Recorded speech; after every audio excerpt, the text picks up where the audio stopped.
There's so much more room. Like, you can see a lot more.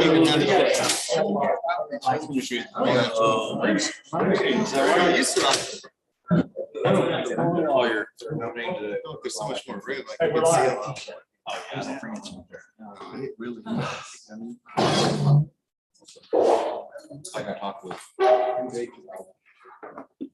Just a heads up before we start, like turn record. Like I said, I'm Butters not here. Just say, I'm ready. thin crust. We have 2 minutes. Yeah, 2 minutes. Open up. Oh, wow. All these jobs are easy. Hi, Paul. Hey, Paul. He's coming to Bill West Super High School here.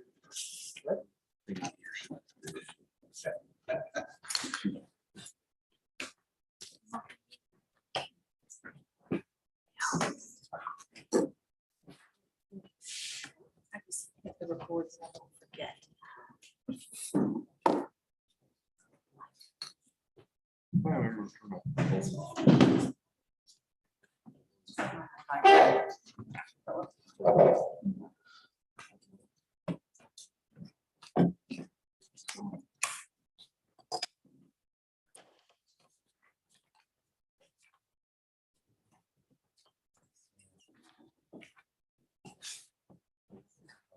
We're Thursday, Atlanta. Right.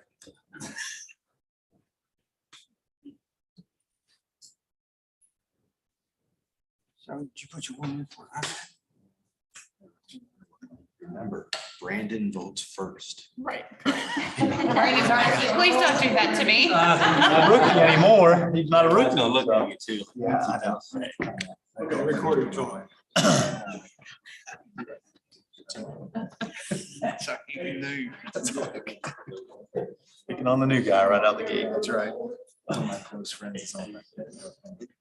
Yeah. And he's Brandon. You guys ready?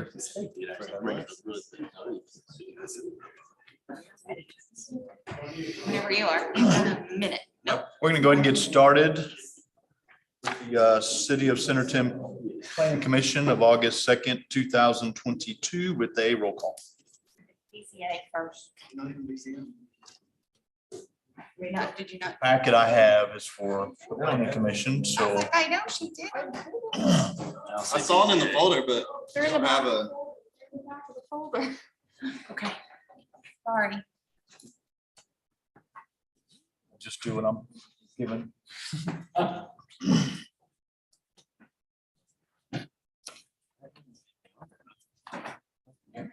My wife, not for you, but just she doesn't. She's not registered.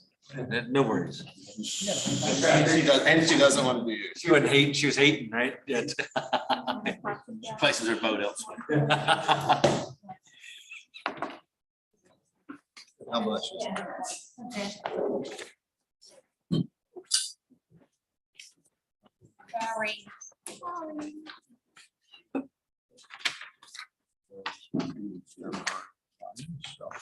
We'll go ahead and get started this evening with the City of Centerton Board of Zoning Adjustments for August 2nd, 2022 with a roll call.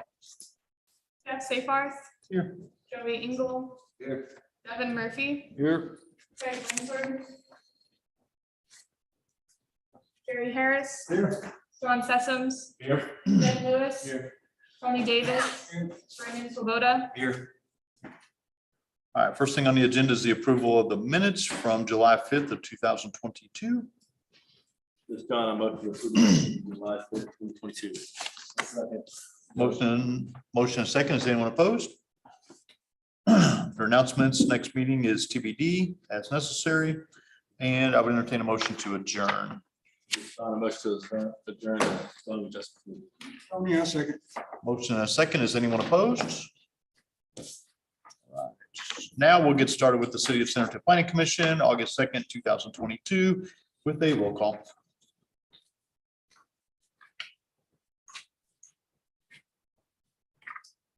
Jeff Safarth. Here. Joey Engel. Here. Devin Murphy. Here. Craig Langford. Jerry Harris. Here. John Sessoms. Here. Ben Lewis. Tony Davis. Here. Brandon Swoboda. Here. All right, first thing on the agenda this evening is the approval of the planning minutes from 6/7, 6/21, and 7/5. Kayla was busy. John, I'll motion to approve the planning minutes from 6/7, 6/21, 7/5. Joey, I second. Motion and a second. Is anyone opposed?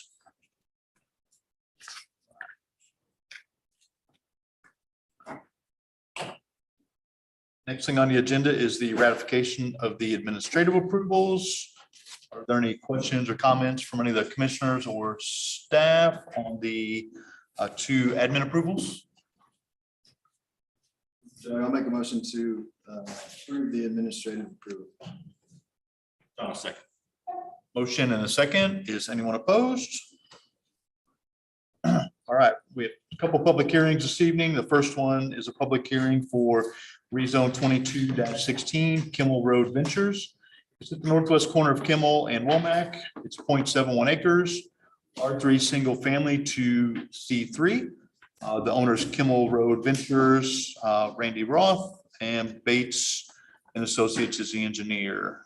Is the applicant or engineer? Just give us a quick overview, what you guys are requesting. Yeah, my name is Jake Chaves with Bates and Associates. So this whole property is future to be proposed as a PUD, very similar, the exact same thing to Featherston, which is right next door. Also owned by the Roths. They're working on construction right now of phase 2. We've already final platted phase 1. I think they're going to start building houses pretty soon. And kind of going and talking with the city for this PUD. I guess we're calling it Featherston West right now. We're trying to get some less amount of green space than what's required with PUD. We've kind of been talking with the city. They said, well, if you add a commercial piece to this, then we maybe could talk about reducing your required green space on your PUD. So that's where this is going. I think the Roths are intending to sell this to a Casey's or a Come and Go to maybe have a gas station there to serve those two subdivisions and subdivisions surrounding it. I'm here for any questions if you have any. Thanks. Eric, you want to give us a staff overview? As stated, the owner requests to rezone 0.71 acres from medium high single family residential to neighborhood commercial to be developed as part of the PUD. Located on the southwest corner of the intersection of Kimmel Road and Womack Road, both major collectors. There's water and sewer available. Sewer is available from the development to the east of the development Featherston Village. It's outside any floodplain. It's surrounded by mostly R3 SF, medium high density residential, single family, with few lower R2 and A1 areas.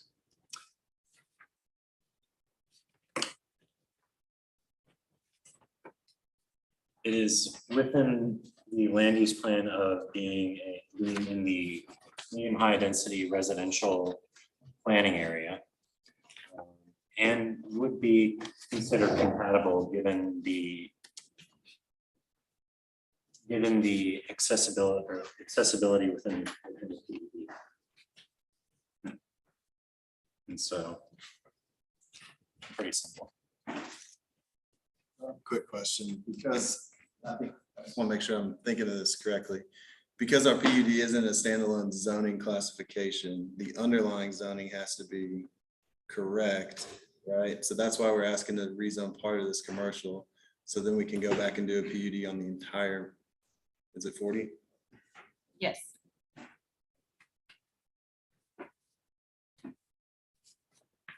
And also in our comprehensive plan and residential areas, especially the medium high density, we would like to include, neighborhood commercial type things.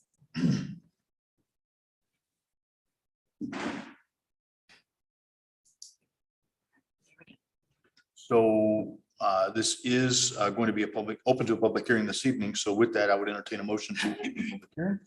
I'll motion to open the public hearing. Mr. Jerry, I'll second. Motion in a second. Is anyone opposed? We are now open to the public. If anyone from the public wishes to speak, have any comments, questions, concerns, or anything like that, we would ask that you approach the podium. We do ask for your name and address for the record. Second call for anyone that wishes to speak in regards to the proposed rezone. And third and final call for anyone that wishes to speak on the rezone of rezone 2216, again, 0.71 acres from R3 single family to C3. Mr. Jerry, I make a motion to close public hearing. Joey, I second. We have a motion to close the public hearing and a second. Is anyone opposed? Any additional questions or comments from any of the commissioners before we go through the 5 things that we need to consider for the rezone? All right, first thing, is the rezoning consistent with the adopted comprehensive plan, including the adopted land use plan? If not, why? Technically, it's not consistent, if you will, just because it's R3 single family. So that would be the reason why not. But there are some other areas that we have talked about along some of these areas that are developing that we did put some commercial in from a desirability perspective. The paper, technically it's not. Any comments or discussion, or anybody disagree with that? The comp plan does specifically call out for commercial to be in residential neighborhoods. Correct, correct. Specifically medium and high density residential. Is the proposed rezoning compatible with the surrounding area and zones? And I do think that it's compatible. I think it's been stated, it was in our packet, the fact that we do encourage neighborhood commercial to service these areas where there would be residential. And so in that case, based on what could be built in the neighborhood commercial, I would say that it is compatible. Does anybody disagree with that or have any comments in regards to that? Would all the permitted uses in the new zone be compatible in this location and surrounding areas? And again, because they are asking or requesting neighborhood commercial, I do believe that all the uses that fall into there would be compatible with the surrounding areas. Does anybody disagree with that or have any comments? Would the rezoning provide a benefit to one landowner but not be considered for other similar properties in this area? And I don't think this benefits one landowner. We would do the same consideration for other properties in the area. Does anybody disagree with that or have any comments? And there was no opposition from the public. Any additional questions or comments from any of the commissioners before we consider the rezone?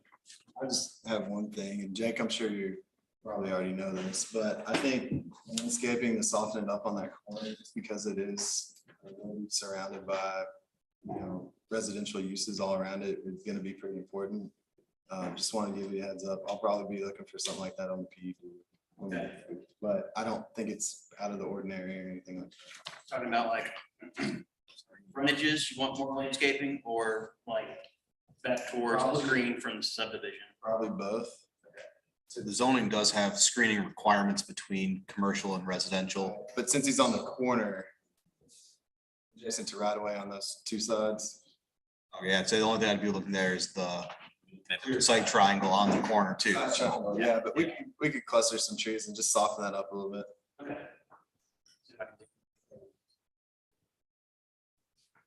If there are no other comments or questions, I would entertain a motion for rezone 2216. Kimmel Mr. Road. Jerry, I'll make a motion to rezone, rezone RZ 2216 Kimmel Road from R3 single family to C3. This is Ben, I'll second. We have a motion and a second. If we'll do a roll call vote for me, please. Joey Engel, Yes. Stephen Murphy, Yes. Jerry Harris, Yes. John Sessoms, Yes. Ben Lewis, Tony Davis, Yes. Brandon Swoboda, Yes. Jeff Safarth, Yes. Thank you, Jake. Good luck. Thank you. All right, next on the agenda this evening is track split 2212 Mercy Health Northwest. It's a replat of lot 1A and lot 2D. The Willow Crossing subdivision plus the abandon and dedication of setbacks, 1225 East Center Boulevard, zone C2 and R4 multifamily. It is 11.23 acres. The applicant here, or are we just going to cover it with staff?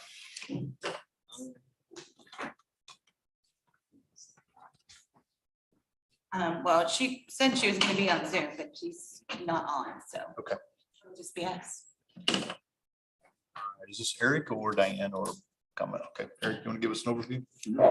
So what this is a split and a combination, so a replat.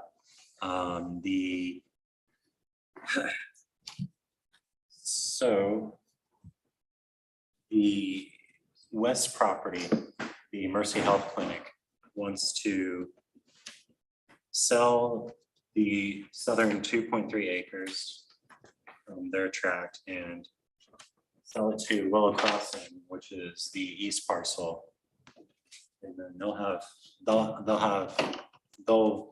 have to combine their tracts and make it part of theirs. And it's going on, it's going along with the rezone and development project. So this is, important to their plans. So the parent tract, the Mercy Health Clinic, is zoned C2 highway commercial, and the Willow Crossing tract is zoned R4 MF, high density multifamily.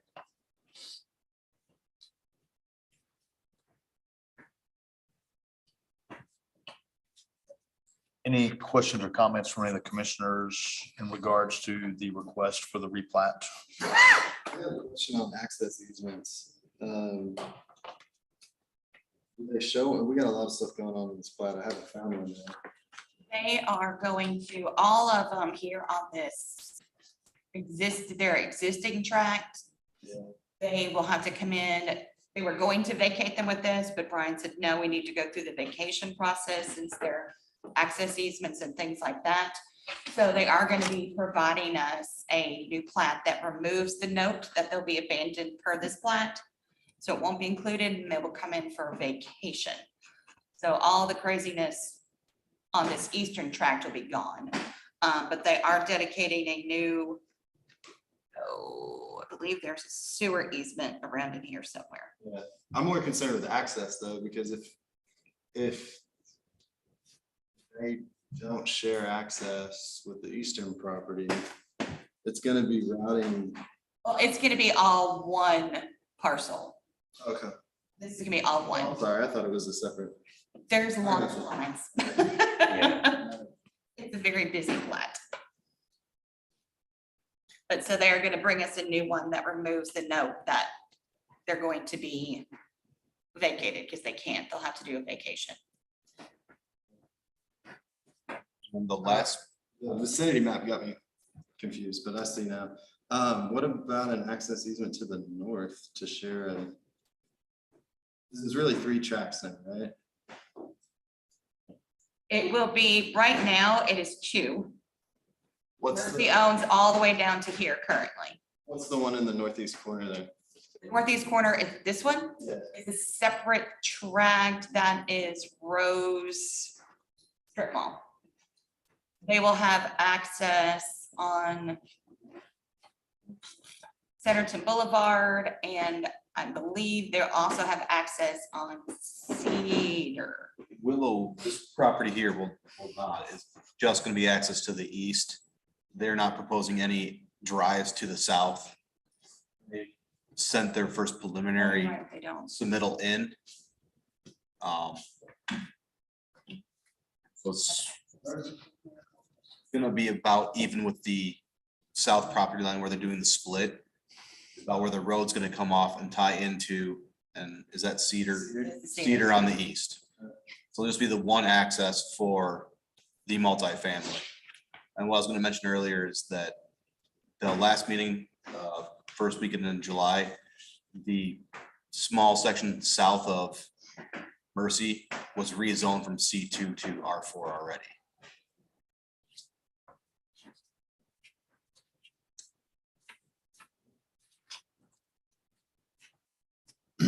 If there are no other comments or questions, then I would entertain a motion for the track split 2212 for the Mercy Hills Northwest replat of lot 1A and lot 2D. Motion to approve tax split 2212 Mercy Health Northwest. Joey, a second. Motion and a second. Is anyone opposed? All right, next on the agenda this evening is subdivision 2118 of Paradise Park preliminary. It's at the northeast corner of Cutbirth and Gamble. 41 single-family lots, 6.94 acres, zoned R3, single family. The owner is Sweet Homes of Northwest Arkansas. Is the applicant here to give us an overview? Josh Collins with Anderson Engineering. Thanks for having us tonight. This property is about 9.5 acres. I believe it has 39 lots with one extension zoned R3.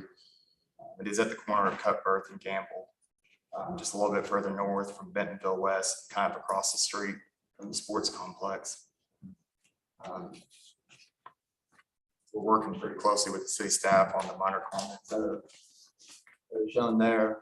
I know one of the major issues we had was some of the regional drainage coming through there, and I'm sure, and you know, some of the flooding issues. I think there are numbers that we put together and worked with the city staff on to alleviate some of that.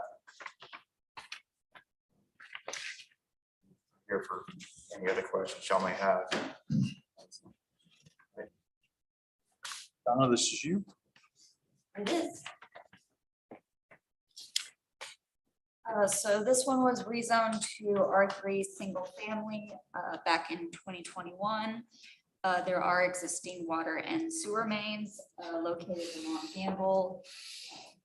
Despite the drainage problems, there is no floodplain or streams on the property. We have been working, Alan's been working with them on drainage. There is some pretty substantial drainage on this property, as was mentioned. The proposal at this time is to have the drainage pond in the southwest corner of the property. The existing storm pipe going across Cutbirth and Gamble is going to be removed, and there will be 2 new pipes going across. And so we are having discussions at this time about a traffic control plan, since that's a pretty major endeavor.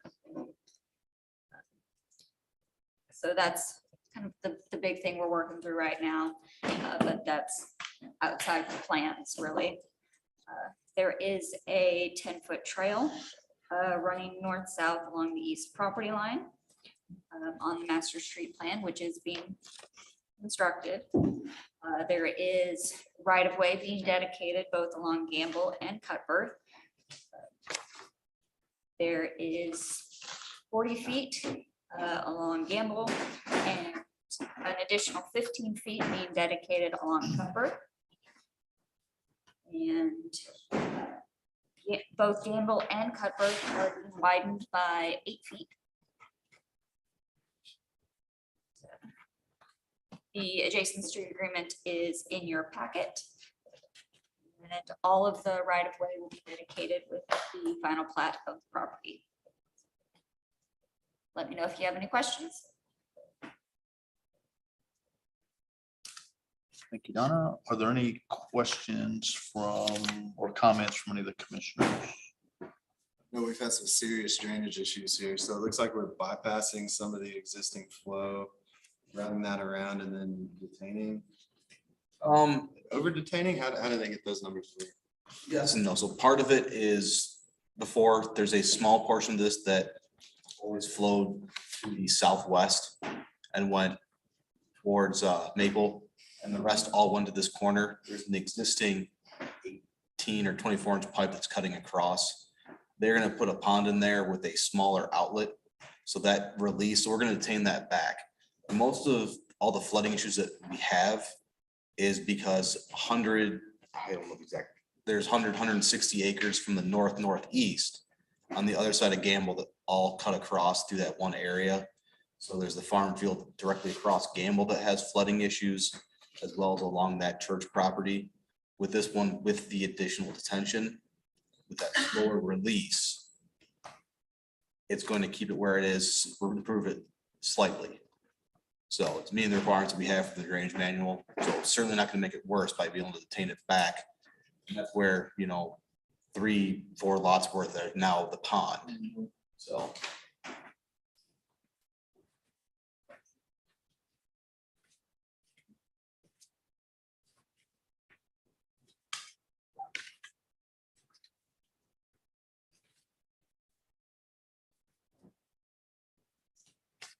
If there are no additional comments or questions, then I would entertain a motion for subdivision 2118, the Paradise Park preliminary, which includes the preliminary plat and the adjacent street agreement. Ben, I'll make a motion to approve subdivision 2118 Paradise Park preliminary plat and adjacent street agreement. Jerry, I'll second. Motion in a second. Is anyone opposed? Thanks, John. Look, All right, next on the agenda this evening is the development 2208 Bentonville West High School addition, large scale development at 1351 Campbell Road. It is zoned A1. It's 91.4 acres and they're requesting building and parking additions. The applicant has been to school district and they're requesting preliminary plats and adjacent street agreement approval. I'll recuse me. Ben is recusing himself from this. I'm worried with Half Associates, and the development plan for you for consideration includes the addition of 2 classrooms, about 19,000 square feet. A picket booth at the stadium on the west side of the stadium, and about 340 parking spaces, parking lot parking spaces on the west side of the stadium. And also, the school will be improving the east side of Wolverine Drive, the entire length of the property.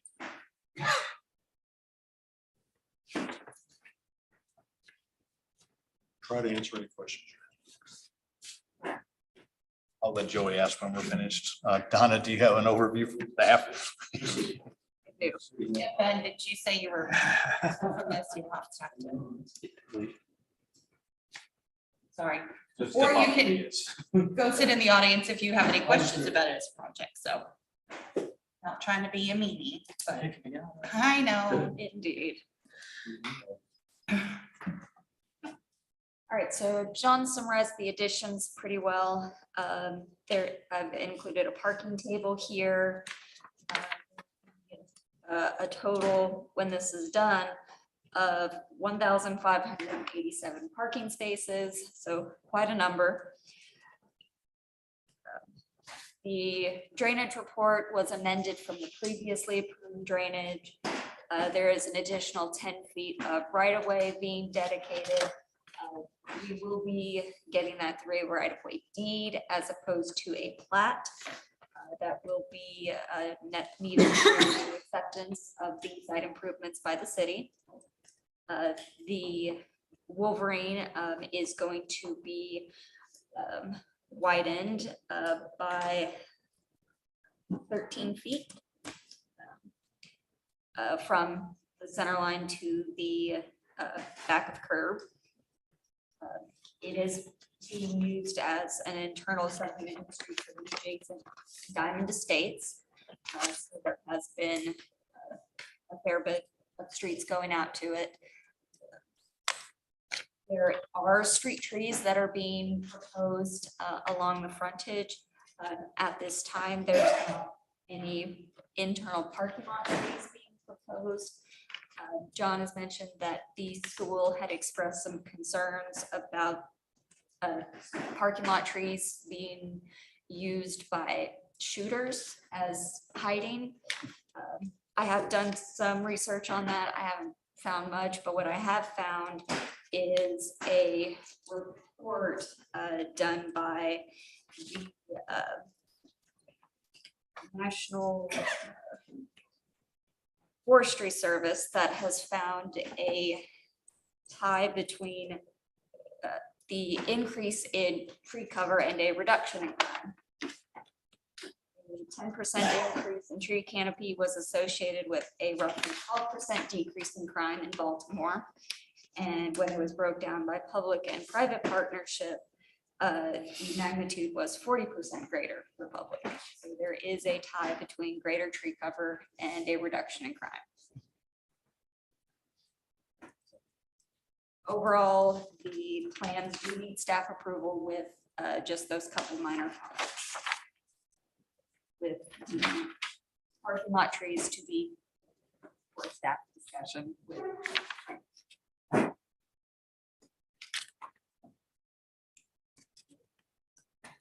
John, the only thing from a construction planning perspective, will there be any interruption or disruption in the flow as it exists today while they're building anything or the new parking lot or anything?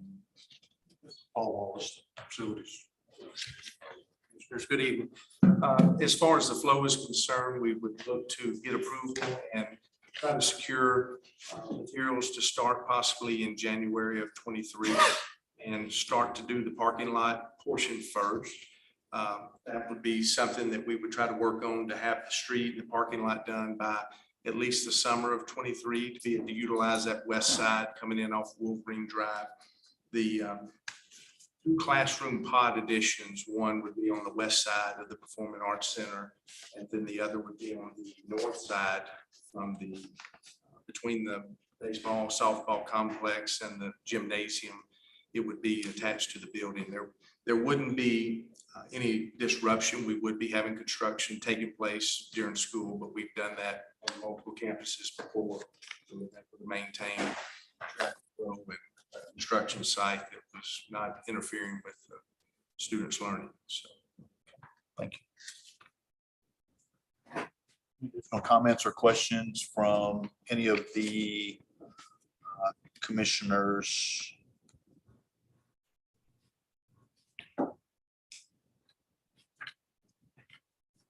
I asked last time for trees, obviously. No, but I just think it's kind of a bare deal. The high school in Bentonville has plenty of trees, at least along the street frontage. And it's not just where their parking is, it's kind of the whole thing. But I would just ask y'all to, it's considered. I think it'd be nicer for residents and students and parents and everything.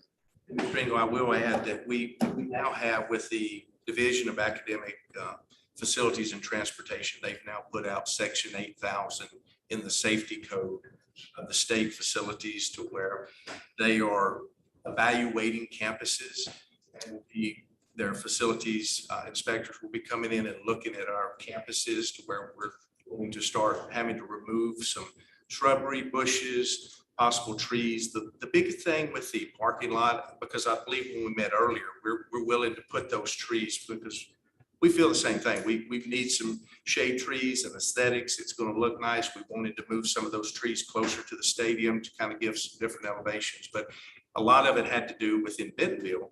We learned early on, they required us to put trees inside the islands, the same place where lights were located. So now those canopies grow up into the lights. And, in the early fall, I mean, when the leaves are gone, you can see through there, but it doesn't, with it getting darker earlier, we don't have the parking lots well lit. And out at Bentonville High School, when we built that, or Bentonville West, we removed those trees and islands, and now we have better coverage and clearance. But the same thing with the stadium, the way the lights are designed, it's supposed to have full coverage of that parking lot with the low level emitting lights where you can get full coverage. So, I mean, if there's a couple of spaces on the ends of those center aisles that we'd be, willing to put some trees, not necessarily on the internal portion where we have a center sidewalk, because that's more of a safety with people driving through the parking lot. I mean, if that's something y'all would like to see, we could look at putting trees We also, architects designed this with the concern of the section 8,000 that the state has put into the new design for schools and for campuses. So Yeah, and thank you for saying all that. We're certainly not as strict as Bentonville where you have to have 2 trees per island or whatever. So, I mean, if you could work with us and do that. And really, my first comment was really just about street trees along the frontage against that back portion where we have residential, uses I adjacent. think, do we not have some trees on the street?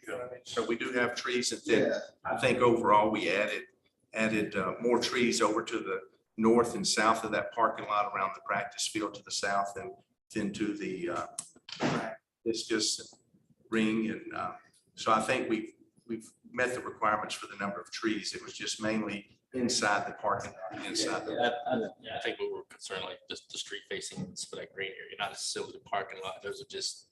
I mean, it would help. Interest in the parking lot. Well, and it would help break up the parking lot a little bit, mitigate the.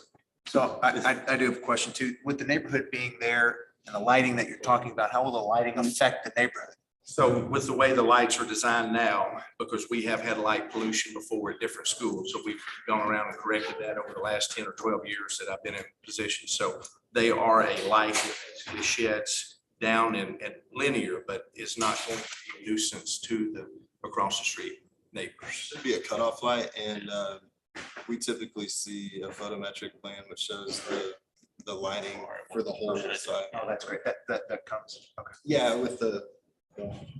It's in the plan, sir. Is it? I don't know that we have a copy of it, but that's something staff's been really been looking over the past few years doing that. Yeah, I was just thinking more about the neighborhood back there, and everybody probably purchasing, not thinking. We actually built right there. We built the stadium first, and we did put some security lights because of people crawling over the fences. And then when the first few houses were built on that north side and then over on the west side, we did get a few phone calls.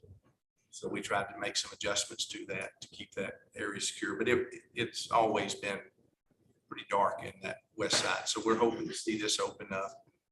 We will have parking during access during the day for students, and we'll have lights that go around the south side of the DN area for those students to walk for early morning or late evening. So we will have some nicer street light areas along the sidewalks. So trying to dress that area up and it'll be more for the home side entry for football games too. So. Definitely need some more parking for football. There's enough parking, just people have to walk a little bit further away, but this will balance out the parking, and also with exits and entries will help balance that load. So. Any additional questions or comments? Or not, that I would entertain a motion for development 2208, the Bentonville West High School edition, preliminary plans and adjacent street agreement. Don, I motion to approve development 2208, the West High School edition, preliminary plans. Joey, I second. Sorry. Tom. Motion and a second. Is anyone opposed? All right, thank you, guys. Good luck.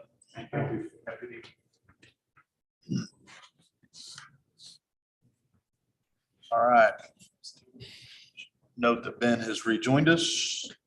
Next on the agenda is our second public hearing. This is for the Title 13 Planning Fee Schedule Amendment. So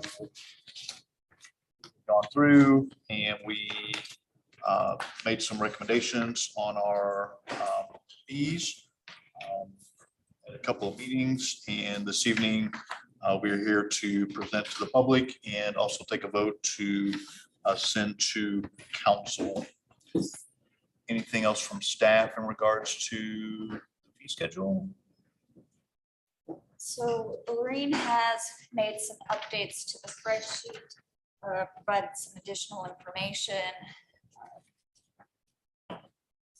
for some of the projects, like the PUD, the large scale development, provided some additional clarification on how the projects were split up in the other cities. For example, for large scale developments, The projects are split up by size for either the commercial square footage or the number of residential units. We do not currently have a small scale development for large scale development. So there's a proposal to create two levels for the large scale development. We need to figure out what that split would be. But the proposal is to 400 and 800, which matches what Bentonville and Fayetteville currently do.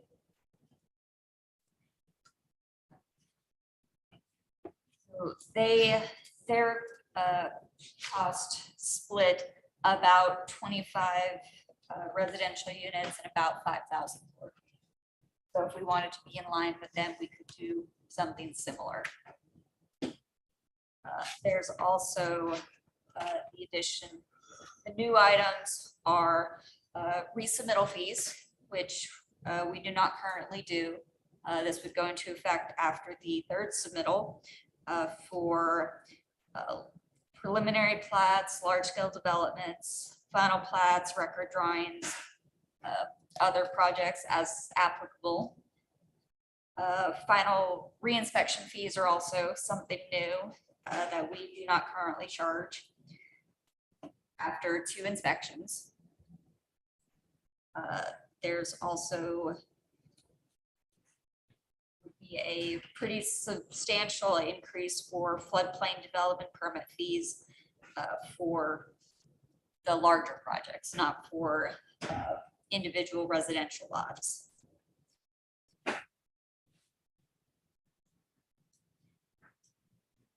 Any questions or comments from any of the commissioners on the proposal for change in fees before we open it up to the public? Only one. It's the vacation easement right away. Run up $100. When I think of that, I'm thinking of just a residential property owner coming in. You know, they'll have to hire a surveyor to do some legal descriptions and whatnot. I was just wondering what everybody thought about that. It looks like the going rates around 125, 150. So I can say that why we're higher is on the other cities don't require, they require the homeowner to do all the work to contact all of the utility companies and all the follows with utilities. You guys are contacting the We're utility. contacting the utility Yeah. companies to get the response to make sure that they're not doing it. Because if we don't, they're not responding to the residents themselves. So it might push a vacation to 4 months because it takes that long from a homeowner pestering them. Now it sounds cheap. So that's a lot of work. That's why it's higher. They are. And get an answer, they won't respond to Right. it, like them with the city. But we're paying for notice and everything else as well, correct? No, they reimburse. The notice they reimburse us for, Okay. it's just that difference is because we're contacting electric power. Oh, yeah, then I'd give you 250 all day long if y'all did that. So, and that's why before we look, I understand we do look higher, but that's why it's like, once you hear, you're like, oh, wow. And also, you know, it's hard because we do a lot of work and it does take a lot of time to chase information down, even just from the homeowners as far as, you know, vacation plats and things like that. But also to make people think a little more about, do I really need 5 more feet on that pool? Or, Of a 7-foot side setback. yeah, yeah. On the recent, what does AB stand for? As-built record drawings. Or that we've seen a couple, it's usually, oh, I see this has been updated. But I've got them before where nothing's been updated on some of the plats. So if I know. if I have to look at it a third time, see, it's again that. And on the final inspection, what's the thought on the 2 inspections? Still have that one just because we go out, we do a full inspection. Here's a punch list. Just a follow up to make sure. To follow up to make sure that you tell me the punch list is done. I go out there and it's done, great. If it's not done, well, then your second punch list, you can pay to do that next inspection to say punch list is done again. Is that fee due with the final plat?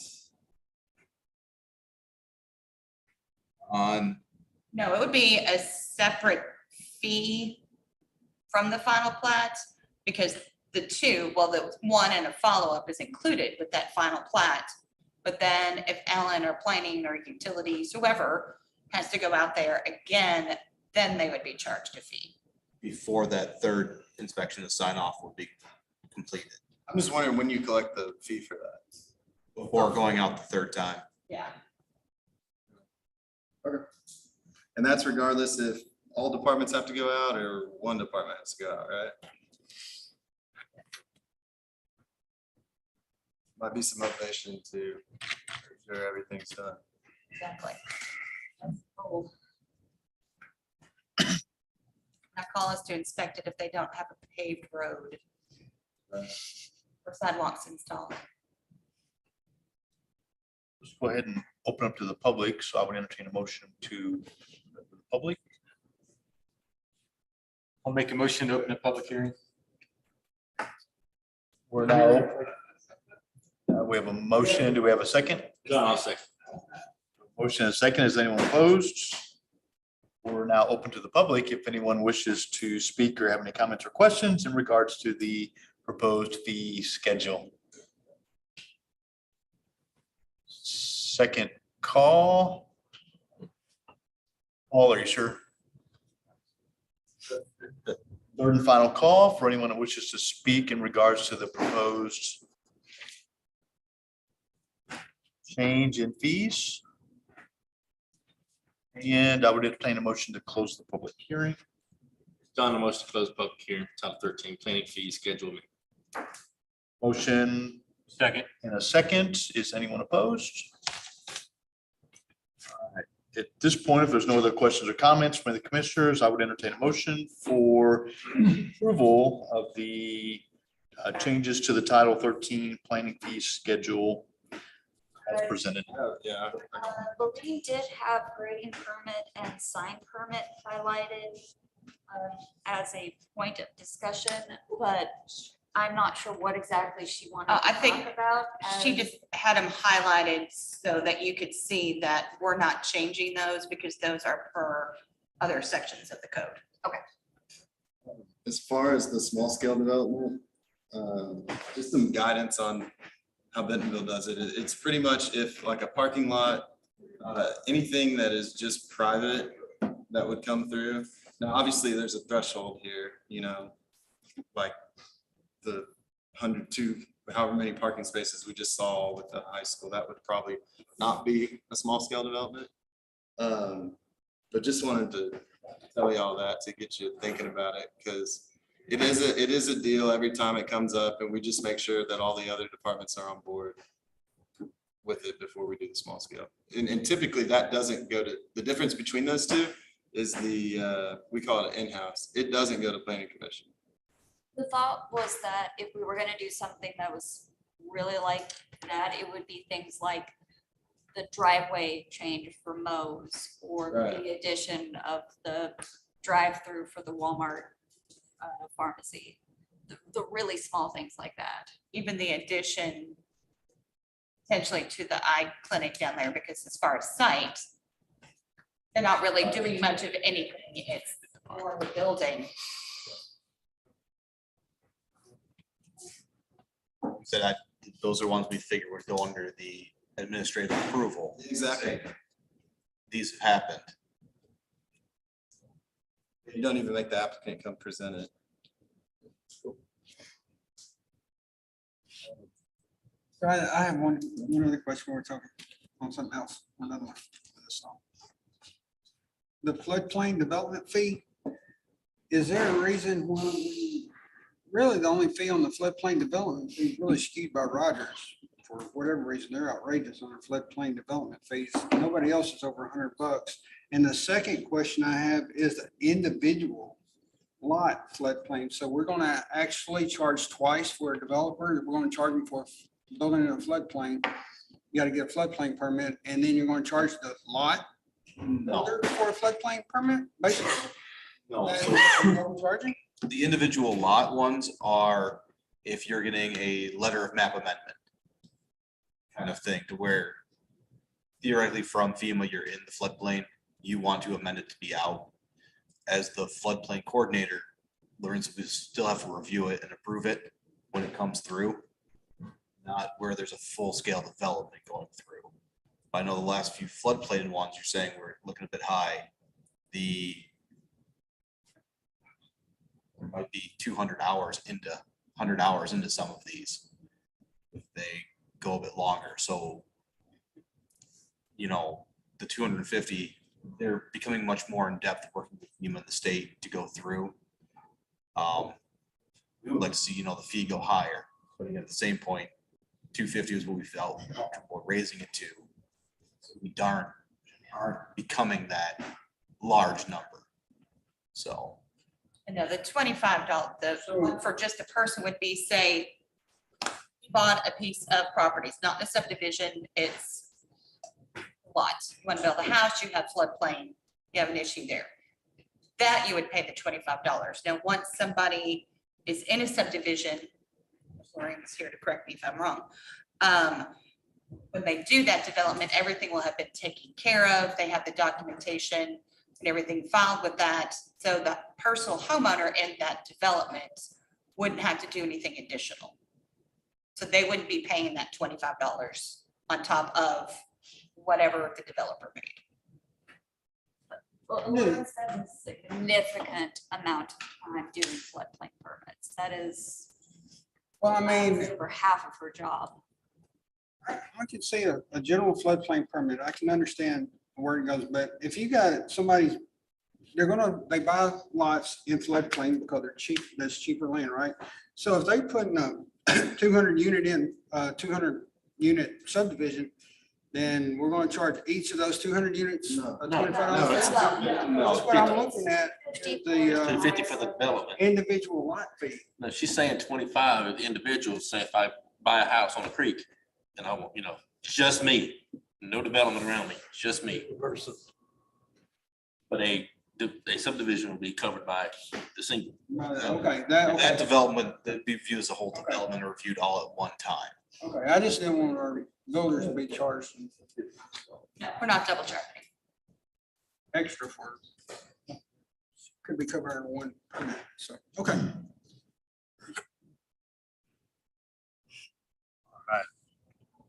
I don't think we had a motion, did we? I kind of lost track. Sorry. We got sidetracked by discussions. I was gonna add though, Tony, that's what I believe it is. I can't tell you for certain because Lorraine's, the coordinator, knows more about it.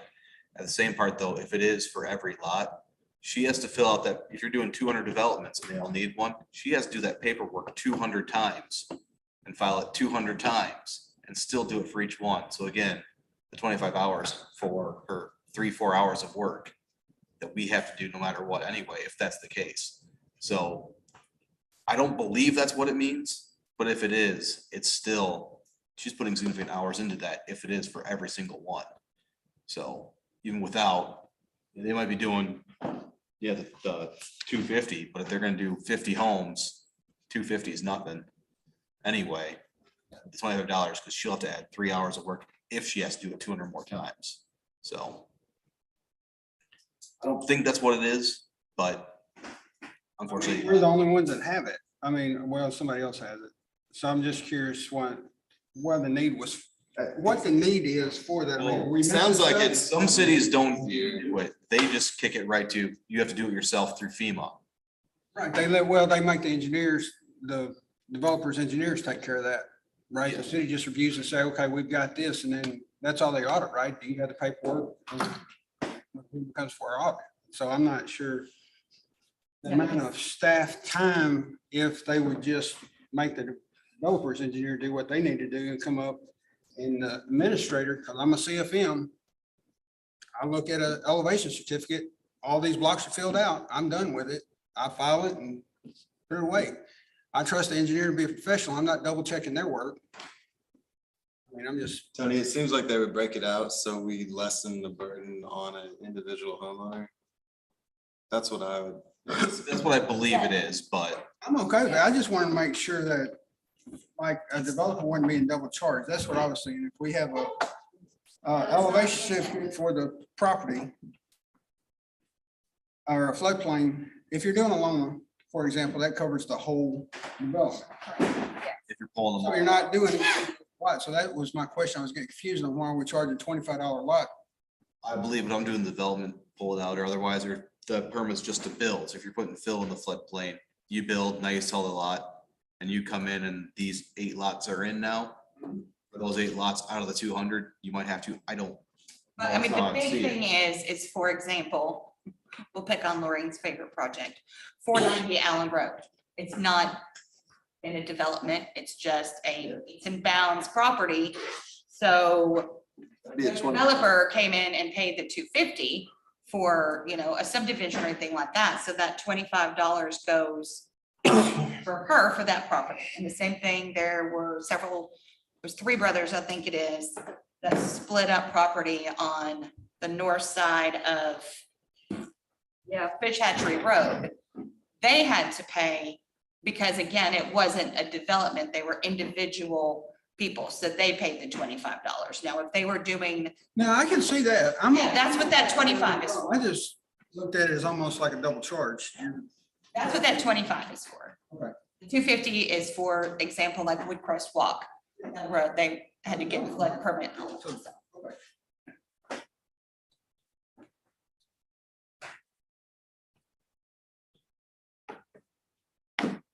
Right. Any other questions or comments? If there are not, then I would entertain a motion for the Title 13 planning fees schedule amendment.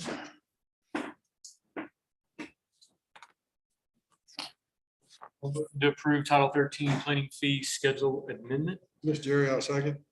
Motion and a second. Is anyone opposed? All right, thank you, guys. Nothing under the business. Any announcements from staff? Next council meeting is 8/9. Our next planning commission meeting is 8/16. If you can't be here, please let us know. There's a tech review on 8/25. Nothing else. I would entertain a motion to adjourn the meeting. So moved. Motion and a second to adjourn. Is anybody opposed? Jay. Every time. Thank you, guys.